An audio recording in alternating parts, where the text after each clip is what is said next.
So alright guys, योजना magazine analysis नवंबर series में आप सभी का स्वागत है। लगातार आपके लिए योजना एनालिसिस हम करते आ रहे हैं एंड इस मैगजीन एनालिसिस में the most important thing is कि जब आप गवर्नमेंट स्कीम्स के बारे में देखते हैं जो आपको प्रीवियस ईयर में भी नजर आएगा कि एग्जाम में पूछे जाते हैं क्वेश्चंस। तो जैसा कि मैं अक्सर आपको बताता हूं कि ऑफिशियल सोर्स जो होता है पेपर सेटर का, वो कोई प्राइवेट करंट अफेयर मैगजीन्स नहीं होती हैं, चाहे वो फिर हमारी क्यों ना हो। वो किसकी होती हैं? वो एक्चुअली जो मैगजीन्स हैं वो सरकार की ही मैगजीन्स हैं, जैसे कि योजना मैगजीन में आपके सामने, इसीलिए योजना की बहुत ज्यादा इंपॉर्टेंस है। और उसी अंदाज में हम क्वेश्चन सॉल्व करने की कोशिश करते हैं, कॉन्सेप्ट समझने की कोशिश करते हैं कि प्रीवियस ईयर में हमें हेल्प हो।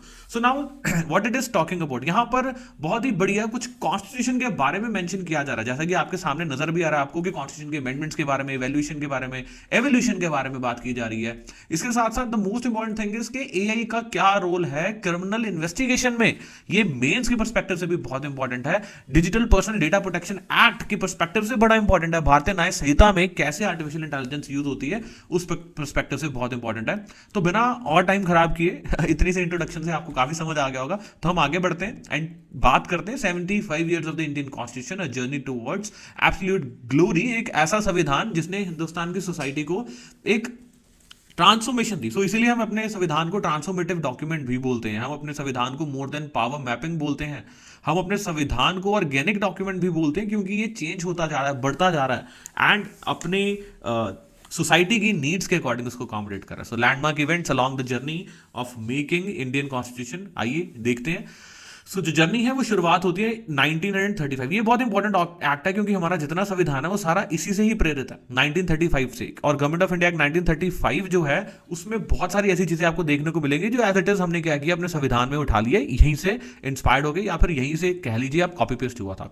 So it introduce the federal structure. तो फेडरल स्ट्रक्चर जो आप देख रहे हैं, सेंटर स्टेट में रिलेशन देख रहे हैं आप, स्टेट गवर्नमेंट सेंट्रल गवर्नमेंट देख रहे हैं, वो यहीं से है। It leads the ground work for the constitutional governance in India, providing a blueprint that would influence subsequent discussion on the constitution. तो बाकी सारी चीज कोई आपको देखने की जरूरत नहीं, सिर्फ फेडरल स्ट्रक्चर याद रखिए। गवर्नमेंट ऑफ इंडिया 1935 से हमने क्या किया था, बोरो किया था। जैसी वर्ल्ड वॉर 2 खत्म होती है, हमारे यहाँ डिमांड बढ़ गई थी इंडिपेंडेंस के लिए। British government initiated the cabinet mission plan 1946 leading to the formation of the constituent assembly. उसके बाद we all know cabinet mission के बेस पर ही हमारी कॉन्स्टिट्यूंट असेंबली बनी थी और उसके बाद हमें क्या मिला था, संविधान मिला था। और जो पहली मीटिंग है, ये डेट याद रखिएगा, 9 दिसंबर 1946। वेरी इंपॉर्टेंट डेट गाइस, आपको पेपर में आ सकती है, जिसमें फिर कॉन्स्टिट्यूंट असेंबली में बहुत डिबेट्स देखने को मिली। फिर ऑब्जेक्टिव रेजोल्यूशन इंट्रोड्यूस किया गया। अब आप सभी ऑब्जेक्टिव रेजोल्यूशन हमारे आज के संविधान में हमें किस रूप में नजर आ रहा है वो आप मेरे से मत पूछिएगा, आप कहाँ मेंशन कीजिएगा, नीचे कमेंट सेक्शन में इसको मेंशन कीजिएगा कि उस समय पर जो ऑब्जेक्टिव रेजोल्यूशन 13 दिसंबर 1946 को अडॉप्ट किया गया था वो आज हमें कॉन्स्टिट्यूशन में किस रूप में नजर आता है। तो ये डेट्स इंपॉर्टेंट है, मैं फिर मेंशन कर रहा हूँ आपको। ड्राफ्टिंग कमेटी और उसके जितने मेंबर्स थे, which was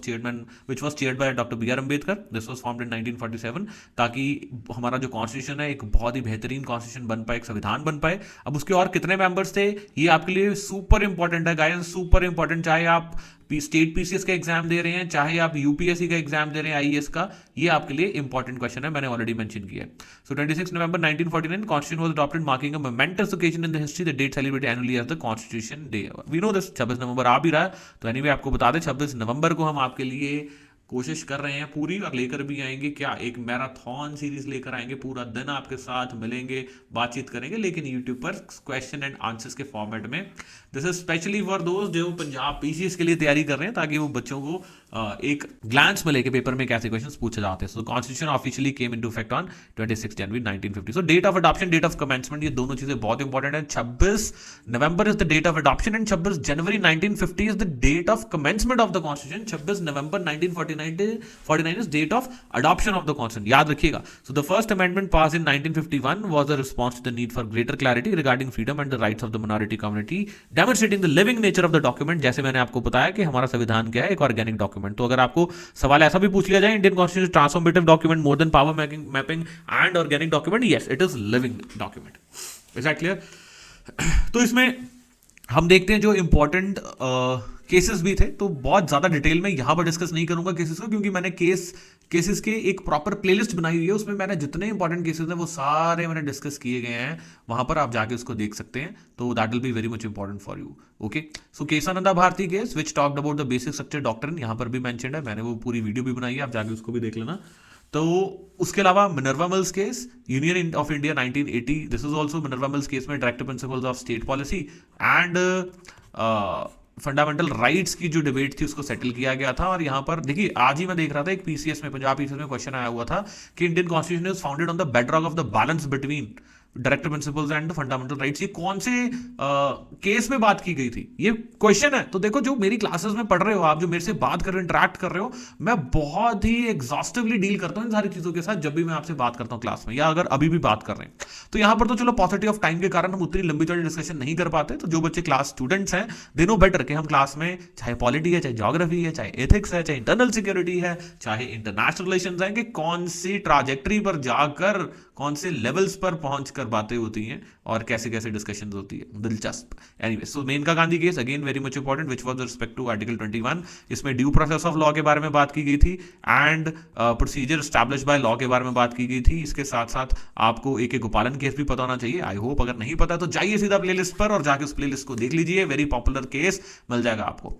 then we have Vishakha versus state of Rajasthan जो सुप्रीम कोर्ट में पहुंच गया था। एंड इसी के बाद हमें क्या नजर आया था, इसी के बाद हमें पार्लियामेंट के द्वारा एक लॉ नजर आया था जिसमें विमेन को प्रोटेक्ट किया गया था from sexual harassment on their work place specifically. So Vishakha guideline Supreme Court के द्वारा very important, protection of the women, sexual harassment of women at work place. Okay, then you have Saira Bano case where in Supreme Court declared the practice of instant तलाक unconstitutional, again very much important. So जितने cases हैं ये सारे important है, note कर लेना, कोई भी ऐसा केस नहीं है जो इंपॉर्टेंट नहीं है।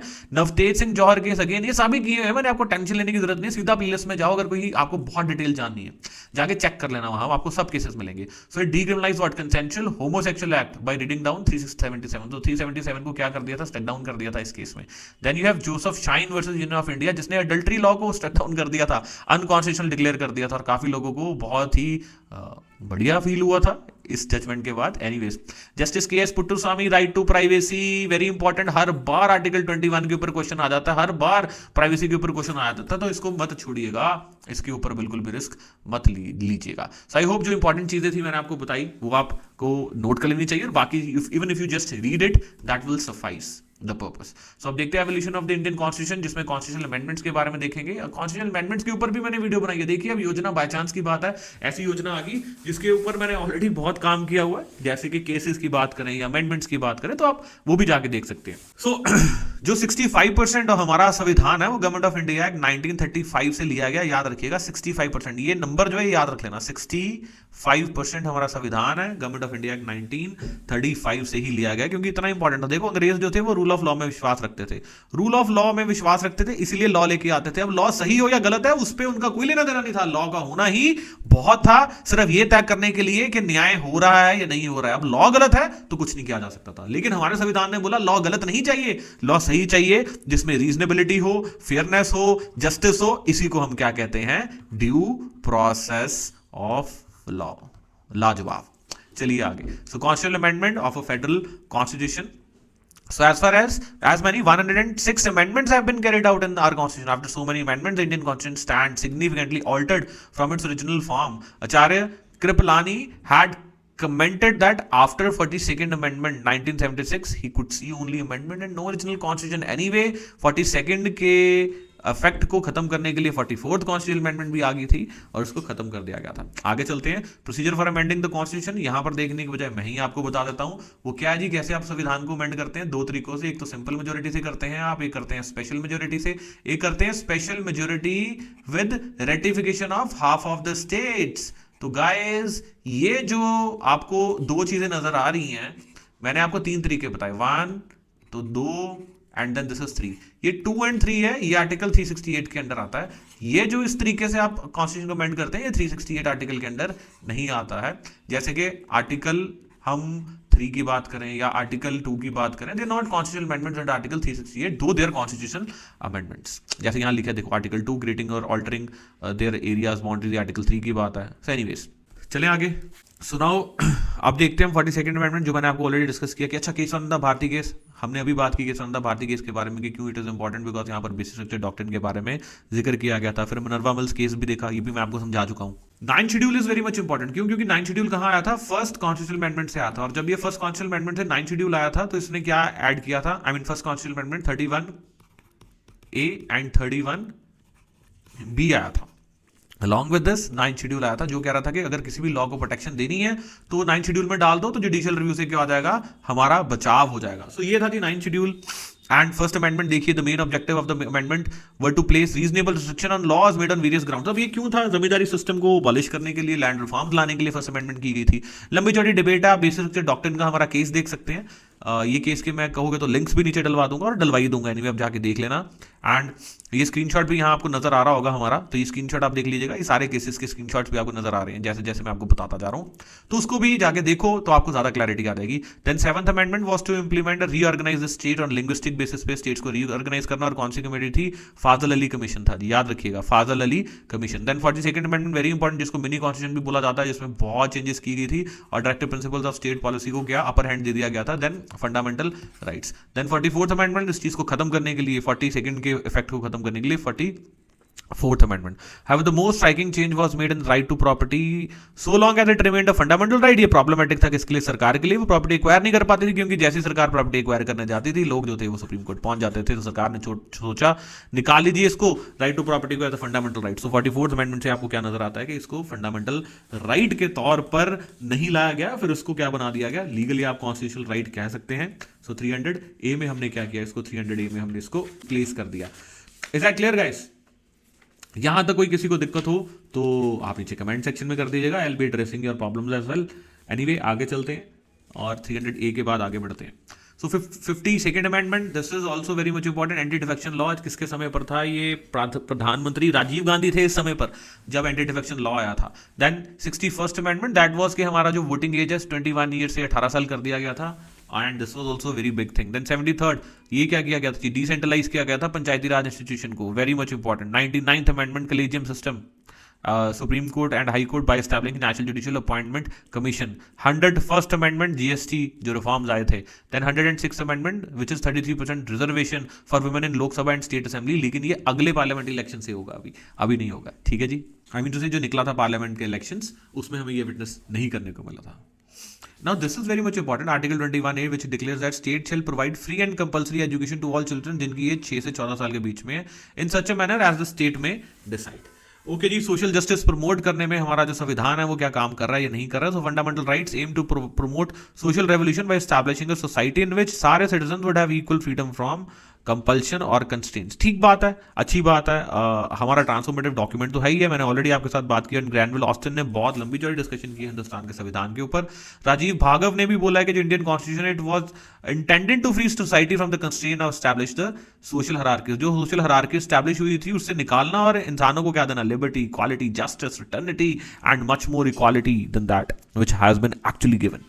Okay, so since it gives individuals who have historically been denied the power to reason to exist to disabling others. So basically reservation की बात हो रही है कि क्यों जस्टिफाई किया जाता है। So यहाँ पर प्रियम्बल है, प्रियम्बल की खैर डिस्कशन तो नहीं की, मैं बताता हूँ पावर कहाँ से सोर्स कर रहे हैं हम, we the people of India, याद रखिएगा। तो और इसमें वर्ड्स कौन कौन से, sovereign, socialist, secular, democratic, republic. Preamble को अमेंड कितनी बारी किया गया, एक बार प्रियम्बल को अमेंड भी किया गया है। यहाँ पर हमें जस्टिस मिल रहा है, लिबर्टी, इक्वालिटी, इसके आगे सोशियो इकोनॉमिक, पॉलिटिकल, ये सारी चीजें याद रखिएगा, पेपर में नजर आएगा। एंड इसके बाद in our constituent this 26th day of November 1949, this is date of adoption not date of commencement. So कुछ ऐसी चीजें थी जो डेट ऑफ अडॉप्शन और डेट ऑफ कमेंसमेंट के बीच में लागू कर दी गई थी, वो हम पॉलिटी की क्लास में डिस्कस कर चुके हैं। ओके, चलिए आगे चलते हैं और देखते हैं। जैसे यहाँ भी डिस्कशन है, we the people of India, right to equality, universal rate franchise, we have discuss this, not working more over this.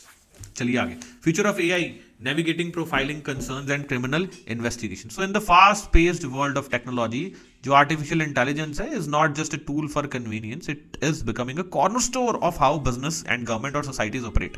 तो यही चीजों को देखते हुए जो रिसेंट इंट्रोडक्शन है, India's digital personal data protection act 2023 and the भारतीय न्याय संहिता 2023, these are critical shifts in how AI can and should interact with personal data। अब हो क्या रहा है, जैसे इंडियन पीनल कोड होता था पहले, अब सपोज कीजिए, मैं कहना क्या चाह रहा हूं आपको, पहले ये समझाता हूं। इंडियन पीनल कोड होता था पहले, अंग्रेजों के द्वारा बनाया गया था पीनल कोड। पीनल का मतलब क्या होता है, एक तरह से पनिश करना। तो हमने क्या किया, हमने पनिशमेंट शब्द को हटा के बोला जस्टिस, भारतीय न्याय, इंडियन भारतीय पीनल की जगह जस्टिस, तो Bharatiya Nyaya Sanhita, so Indian justice code बनाया हमने कि we are here to provide justice, चाहे वो रिफॉर्मेटरी जस्टिस हो, रेक्टिफिकेटरी जस्टिस हो, डिस्ट्रीब्यूटिव जस्टिस हो, सब्सटैंटिव जस्टिस हो, हर तरह का जस्टिस प्रोवाइड करेगी इंडियन सोसाइटी। सो एनीवे ऐसे शब्द लिखने से जस्टिस प्रोवाइड नहीं हो जाता है। जस्टिस प्रोवाइड होता है ग्राउंड लेवल पर जाके देख के कि आपकी आवाम को क्या चाहिए। ये जस्टिस सिर्फ किताबों में नजर आ रहा है, अगर आप वैसे देखेंगे तो जो आपके कोर्ट्स हैं वो भरे, सॉरी जो आपके जेल्स हैं वो भरे पड़े हैं अंडर ट्रायल से, और कई तो उसमें से, कई क्या ज्यादातर उसमें से आपको बाद में बेगुनाही नजर आते हैं। तो ये कैसा जस्टिस है? चलिए, जैसा देश वैसा भेष, आगे चलते हैं। India digital personal data protection के बारे में बात करते हैं। तो यहाँ पर मैं आपको क्या बताना चाह रहा था, मैं आपको ये चीज़ एक्सप्लेन कर रहा था कि सपोज कीजिए कि हमारे पास एक एक्ट है, वो एक्ट जो है वो हमें हेल्प नहीं कर पा रहा है क्राइम कंट्रोल करने के लिए, क्योंकि हमारे पास उतनी टेक्नोलॉजिकल एडवांसमेंट नहीं है। अब एआई इसमें कैसे रोल प्ले करेगी? एआई रोल प्ले करेगी कि सपोज करो मैं फ़ोन पे सर्च कर रहा हूँ कि मुझे बॉम्ब कैसे बनाना है, या मैं सर्च कर रहा हूँ कि hidden places in Delhi where crime can happen. तो ये जो मेरी एक्टिविटी है ये एआई के थ्रू पुलिस तक पहुंच जानी चाहिए कि भाई कोई बंदा ऐसा कुछ सर्च कर रहा है। या सपोज कीजिए मेरा जो इंस्टा रील्स हैं या मेरी जो फेसबुक प्रोफाइल है वो सर्च में ये चीजें सर्च कर रही है जो हीनस क्राइम्स की तरफ इशारा कर रहा हो, दैट मीन्स पुलिस सतर्क हो जाएगी कि ये बंदा कुछ ना कुछ कर सकता है। And this all can happen only with the use of AI guys. अगर एआई का इस्तेमाल माल बेचने में किया जा सकता है, सामान बेचने में किया जा सकता है, आपका एंटरटेनमेंट में किया जा सकता है, तो क्रिमिनल जस्टिस सिस्टम में क्यों नहीं किया जा सकता? तो ये एक बहुत ही रेवोल्यूशन आ जाएगी अगर प्रॉपर तरीके से इसको हमने लागू कर दिया। लेकिन प्रॉब्लम कहां आती है? एक प्रोग्रेसिव डेमोक्रेसी की, जो कहती है कि पर्सनल डेटा को प्रोटेक्ट करना है। बस ये सारी एक्सरसाइज होते हुए पर्सनल डेटा हार्म ना हो, इसीलिए आया क्या? Digital personal data protection act 2023। I hope मैंने आपको बढ़िया तरीके लेमन लैंग्वेज में इसको समझा दिया। इतना ही नहीं, इसके अलावा ई कॉमर्स साइट्स पर आपका डेटा कहीं हैम्पर ना हो या आपका डेटा अब्यूज ना हो, ये सारा मिसयूज ना हो उसका, ये सारी चीजें यही वाला एक्ट जो है वो कंट्रोल कर रहा है, डिजिटल पर्सनल डेटा प्रोटेक्शन। एक मैंने आपको क्राइम के पर्सपेक्टिव से तो एग्जांपल के तौर पे समझाया। तो digital personal data protection act 2023 directly addresses what these concerns by recognising behavioural data as personal data. The law ensures that user rights are protected. This includes right to correct और erase their data, forcing AI system to rethink how they operate. For instance, if a user opts to erase their data, it disrupts the continuous stream of information that AI models rely on to provide personalized information. So ये चीज चाह रहे हैं कि digital personal data protection है वो directly address करता है these concerns, behavioural data as a personal data मान के। तो लॉ इंश्योर करता है कि जो यूजर का राइट है वो प्रोटेक्टेड रहे। अब उसको कैसे? अगर वो इरेज करना चाहे तो इरेज करे, एंड ताकि अगर इरेज करता है, जैसे कुकीज आप इरेज करते हैं या अदरवाइज आप हिस्ट्री इरेज करते हैं, तो ये जो थोड़ा कंफ्यूज आता है कि इंसान जो है वो चाह क्या रहा है जब उसकी मेमोरी से हमने क्या कर दिया, उसको वॉच कर दिया। अब predictive policing is your keyword. Predictive policing, predict करना कि क्राइम होने वाला है through the use of AI, और इसको वाइडली रिकॉग्नाइज किया गया है एनफोर्समेंट एजेंसीज के द्वारा। सो भारतीय न्याय संहिता जो है it paves the way for the use of electronic evidence in criminal cases. So पहले क्या होता था? हमारे पास इंडियन पीनल कोड होता था, हमारे पास क्रिमिनल प्रोसीजर कोड होता था, हमारे पास क्या होता था उसके अलावा इंडियन एविडेंस एक्ट। इन तीनों को रिप्लेस किया है हमने, और इन तीनों में रिफॉर्म्स लेकर आए हैं और चेंजेस लेकर आए हैं ताकि हम प्रेडिक्टिव पुलिसिंग की तरफ पहुंच सके। सो यहां पर इसी चीज के बारे में बात की गई है। सो जैसे Bharatiya Nyaya Sanhita open similar doors for using AI in crime prediction and digital forensics. So AI systems can analyze vast data sets including social media, activity, location, history, communication. So I hope you're getting कि कौन बंदा कहाँ जा रहा है, किसको मिल रहा है, किसके साथ इंटरेक्ट कर रहा है, किसके साथ बात कर रहा है, किसी के साथ कम्युनिकेट कर रहा है, गूगल पर क्या सर्च कर रहा है, इंस्टा पे क्या सर्च कर रहा है, मेटा पे आई मीन टू से क्या सर्च कर रहा है, ट्विटर पर क्या उसका आई मीन टू से ट्रेंड है, and what is the mindset, क्या ऐसी चीज़ों को, ऐसे कंटेंट को लाइक किया जा रहा है, ज़्यादा कंज्यूम किया जा रहा है, उसके बेस पे एक ट्रेंड देखा जा सकता है कि इंसान जो है कहाँ की तरफ जा रहा है, प्रिडिक्ट किया जा सकता है। So that is what is predictive policing. So use of AI, this is keyword, then predictive policing is your keyword, Bharatiya Nyaya Sanhita is your keyword, digital data protection act is your keyword. तो यही चीज़ें हमें foreign भी देखने को मिल रही है, जहां टेररिस्ट रिक्रूटमेंट्स को, साइबर क्राइम्स को भी रोका जाता है with the use of AI. So DPDP act provides a solid framework, किस लिए? For safeguarding personal data, but it also raises question about how businesses can innovate while respecting user privacy. So predictive tool, for example, must be regularly audited to ensure they do not perpetuate the biases. So the future of AI in India will be shaped not just by its technological capabilities but legal and ethical framework as well, जिसके बारे में हमने बात की. So DPDP Act and the Bharatiya Nyaya Sanhita 2023 represents bold steps towards creating a legal framework that balances the incredible potential of AI. So now criminal justice system reforms evaluating the impact of भारतीय न्याय संहिता. सो देखिए, जैसा मैंने आपको बताया, भारतीय न्याय संहिता वो किस पे एम्फोसाइज कर रहे हैं? जस्टिस के ऊपर. जो आईपीसी था वो फोकस था पनिशमेंट के ऊपर, क्योंकि पीनल का मतलब क्या? पनिशमेंट. आगे चलते हैं, भारतीय नागरिक सुरक्षा संहिता BNSS, भारतीय साक्ष्य अधिनियम, जैसे मैंने आपको बताया इंडियन एविडेंस एक्ट के बारे में. तो primary aim of this amendment is to ensure क्या? Swift and fair justice. याद रखिएगा कीवर्ड स्विफ्ट जल्दी मिलने वाला और सही तरीके से मिलने वाला जस्टिस। ये आपके क्या हैं जी, कीवर्ड्स हैं दोस्तों, याद रखिएगा। The colonial era law enacted by the British Parliament to suppress Indian resistance have now been replaced. Okay, so आगे चलते हैं and let us talk about ये जो 3 न्यू क्रिमिनल लॉज हैं। भारतीय न्याय संहिता, अर्लियर आईपीसी था जो ऑलरेडी बताया, इंपॉर्टेंट है याद रखना। भारतीय न्याय संहिता 2023 आईपीसी 1860 को रिप्लेस किया। भारतीय नागरिक सुरक्षा संहिता 2023 इसने रिप्लेस किया 1973। एंड आगे चलिए, भारतीय साक्ष्य अधिनियम 2023, अर्लियर इंडियन एविडेंस एक्ट 1872। सो यहां पर बेसिकली फोकस है विच इज इंपॉर्टेंट कि what is the difference between भारतीय दंड संहिता या भारतीय न्याय संहिता, आई मीन टू से आईपीसी और बीएनएस में क्या फर्क है भारतीय न्याय संहिता में। तो पहली बात तो ये जी जर्नी है ये दंड टू न्याय की तरफ। पहले दंड के ऊपर फोकस था, पनिशमेंट के ऊपर फोकस था, अब न्याय के ऊपर फोकस है। Bharatiya Sakshya Adhiniyam, the primary aim of these amendment is to ensure swift and fair justice, जैसे मैंने आपको बताया आपका कीवर्ड है। एंड इसमें भारत के ऊपर फोकस किया गया, न्याय के ऊपर फोकस किया गया। मत्स्य न्याय के बारे में बात की गई कि big fish is eating small, यहां पर वो चीज नहीं होगी, यहां पर प्रोटेक्शन दी जाएगी स्टेट के द्वारा। Bharatiya Nyaya Sanhita introduce several new offences against women and children, जो आपको आईपीसी में नहीं नजर आते थे। अब ये चीजें इंपॉर्टेंट, अगर डिफरेंस की बात आ जाए कि क्या चेंज आया, और I am expecting a question UPSC में और पीपीएससी पंजाब बीसीएस में भी और हरियाणा एचसीएस में भी, ठीक है जी, आई मीन टू से हरियाणा बीसीएस। सो इसके अलावा और कौन सा डिफरेंस है जी, यहां हमने क्या देखा है कि यहां पर विमेन एंड चिल्ड्रन के रिगार्डिंग और ऑफेंसेस ऐड किए गए हैं कि उनके खिलाफ जो ऑफेंस कमिट किए जाते हैं। So Bharatiya Nyaya Sanhita include several new offences related to the national security that were not part of IPC. So these additions are crucial for addressing emerging internal external threat to the country, ये भी important है। New offences against women and children, sexual intercourse by employing deceitful means. So ये सारी चीजें यहां पर आपको नई ऐड होती नजर आती हैं। अब यहां पर डिसेप्टिव मींस के बारे में एक्सप्लिसिटली डिटेल दी गई है, ये भी इंपॉर्टेंट है। Under section 95 of BNS, whoever hires, employs or engage any child to commit an offense shall be punished with imprisonment of their description which shall not be less than 3 years। so ये सारे क्या है, change ही है। New offences against the human body, यहां पर वो भी add किए गए, याद रखिएगा। इसमें आप केस मेंशन कर सकते हैं तहसीन पूनावाला। अब यहां पर new offences against human body में क्या ऐड किया गया, जब अ ग्रुप ऑफ 5 और more person acting in concert क्या commits murder on the ground of क्या रेस, कास्ट, जैसे कम्युनिटी। अब ये क्राइम क्या है, जैसे हम लिंचिंग की बात करते हैं, काफी हमने देखा है कि लिंच कर दिया जाता है किसी को on the ground of caste, community, race, sex, तो वो चीज नहीं होगी। उसके लिए भी क्या होगी, तो इन द सेंस अगर हो रही है तो दैट इज एन ऑफेंस जो ऐड किया गया latest. So Tehseen Poonawalla 2018 honourable supreme court provided comprehensive guidelines to prevent mob lynching, जो मैंने अभी आपके साथ जिक्र किया, तो वो आ गया जी यहाँ पर हमें। Section 111 talks about organise crime. So ये सारी नई चीजें हैं जो ऐड की गई है। Section 112, 117, 173, 174, you can all I mean to say read this and then you can also write this down। so जैसे offenses against property, new punishment, new additions and definitions, so ये सारी चीजें आप देख लो। so redefining law in cyber age, India's legislative shift against modern crime। Again वही 3 चीजें, भारतीय न्याय संहिता, याद रखिएगा, भारतीय न्याय संहिता, भारतीय नागरिक सुरक्षा अधिनियम, सो एंड भारतीय साक्ष्य अधिनियम। सो इंडियन एविडेंस एक्ट को रिप्लेस करके ये चीजें आई हैं। यहां पर क्या बात की गई कि पास्ट में क्राइम्स लाइक जो डकैती थे, they were very much common, कहां पर, इंडियन सिटीज और इंडियन विलेजेस में। A group of criminals would break into home business, वहां से चीज चुरा के भाग जाते थे। ऐसे केसेस में जो लोकल पुलिस थी वो सीन पर अराइव कर जाती थी, फिजिकल एविडेंस गैदर करती थी, इंटेरोगेट करती थी। फिजिकल नेचर जो क्राइम थी, it was left clear evidence, fingerprints, footprints, witness who could testify in the court। The crime was confined to specific location, और जो पुलिस थी वो स्ट्रेट फॉरवर्ड प्रोसेस फॉलो करती थी। लेकिन अब तो साइबर क्राइम आ गया, अब तो बैठे बैठे क्राइम हो रहा है, जरूरी भी नहीं है ये सारी चीजें आपको मिले। तो ऐसे में it was very much important कि ये हम सारी चीजें लेकर आए, ये सारे चेंजेस लेकर आए, आई मीन टू से, एंड ये चेंजेस को लागू किया जाए ताकि हम बेटर पुलिसिंग की तरफ पहुंच पाए, स्पेशली प्रोटेक्टिव पुलिसिंग की तरफ।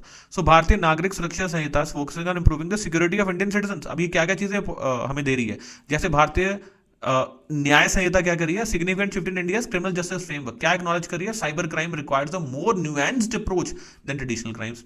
अब ये क्या कर रही है, with cyber crime increasing in scale and sophistication, जो BNSS empowers law enforcement agencies to respond more effectively।